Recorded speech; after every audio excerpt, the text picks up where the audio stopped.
You want to know the truth. Most people are easy to read, easy to move, easy to break. They think they are free, that their emotions guide them toward light, that their morals make them strong. But it is not so. Their emotions are their chains, their morals are their blindfold, and their belief in goodness is the dagger they hand to others to stab them. So tonight, I will not tell you how to be kind. I will tell you how to be effective. I will tell you how to see the strings that control the crowd and how to pull them. These are not theories for dreamers. These are weapons for those who dare to rule their own lives. The first trick: mirror them. People love their reflection more than truth. When you speak like them, move like them, agree with their frustrations, they see themselves in you, and what they see they trust. To influence a man, you must first become him. If he laughs, you laugh. If he complains, you nod. You do not argue, you reflect. He will drop his guard because he feels seen. Once you mirror his soul, you control his choices. The second: plant doubt where there was confidence. The most dangerous man is one who is sure of himself. But even lions hesitate when their reflection looks uncertain. Ask small questions that pierce the armor. Are you sure that's the best way? I've heard others did it differently. You are not attacking, you are whispering uncertainty. Once doubt enters the mind, it multiplies. It grows until the man looks to you for reassurance. And the moment he does, you are no longer equal. You are his anchor. Third: weaponize silence. Weak men fear silence, strong men use it. Most people speak to fill emptiness, to prove their worth. But the one who can remain silent forces others to stumble. Say less. Let your pause become pressure. In meetings, in arguments, in seductions, hold your tongue and let the silence echo. It will pull confessions from the guilty and admiration from the insecure. They will think you are mysterious, powerful, in control. But the truth is, you just knew when to shut up. Fourth: reward unpredictably. Human beings are slaves to patterns. If every act of loyalty is rewarded, they grow entitled. If every act of defiance is punished, they grow resentful. But if you reward them sometimes, just enough to keep them guessing, they will chase your approval endlessly. This is the same principle that keeps gamblers at the table and lovers obsessed with the cold one.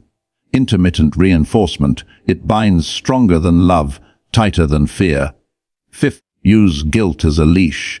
Guilt is the invisible collar that keeps people obedient long after you let go of the rope. Make them feel they owe you time, loyalty, forgiveness, something.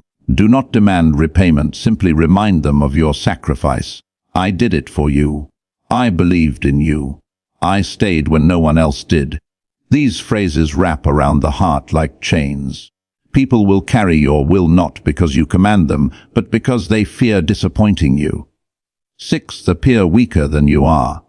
Power that hides itself multiplies. The fool shows his strength to be feared, the wise conceals it to be underestimated. When they think you are harmless, they speak freely, they reveal plans, they relax their defenses, and when the time comes to strike, you already know where to hit.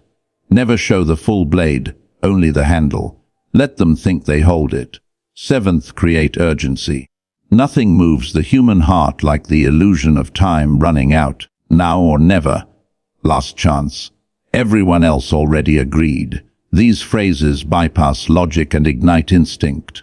People fear missing out more than they fear being wrong. So if you wish to move them, do not argue with reason, awaken their fear of loss. The mind negotiates, but the heart leaps when it feels scarcity. Eighth: control the frame. Whoever defines the situation controls the outcome. If someone insults you, laugh and say, "You must be having a bad day." You've redefined their attack as weakness. If someone challenges your authority, frame it as curiosity. "I appreciate your perspective." Now their rebellion becomes contribution. The one who controls the frame is the one who writes the rules, even when the world believes he's following them. And finally, the ninth: give them an enemy. People crave direction, purpose, and a villain to blame. Unite them not with promises, but with fear. If they feel lost, give them a common threat, a rival, an idea, a system, and they will gather around you as their protector. Leaders rise not from peace, but from conflict. The crowd does not worship calm. It worships those who point at the storm and say, "Follow me through it." These 9 tricks are not theories from books. They are shadows cast by every man who ever held power, every lover who ever controlled a heart, every manipulator who smiled while pulling invisible strings. But hear this carefully, these tools are neither good nor evil. Fire burns or warms depending on who wields it. You can use them to defend yourself, to rise above deceit, to guide the blind. But if you use them carelessly, they will consume you. Because once you start seeing people not as souls but as systems, not as hearts but as mechanisms, something inside you shifts. You begin to feel detached, as if watching life from behind glass. Power isolates, influence corrupts, but still the world is built on it, so if you must play consciously. Do not become the very puppet you're trying to control. I see it in your eyes. You feel the pull of these truths. Part of you resists, the part taught to be nice, to forgive, to smile.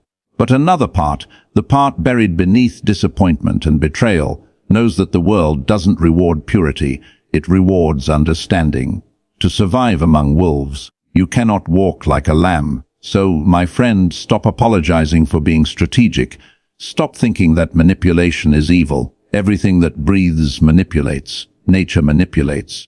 Lovers manipulate. Leaders manipulate. The only difference is, some know they're doing it, and others pretend they don't. Tonight I am asking you to wake up, learn the game, learn it before it learns you. Because whether you like it or not, someone right now is using one of these 9 tricks on you.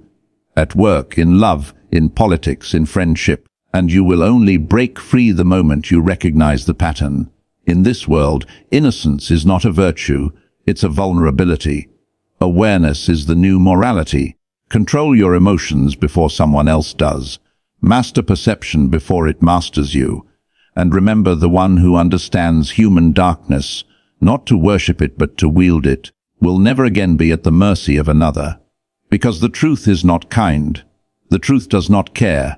The truth simply works. And these 9 tricks, if you dare to use them, will always work.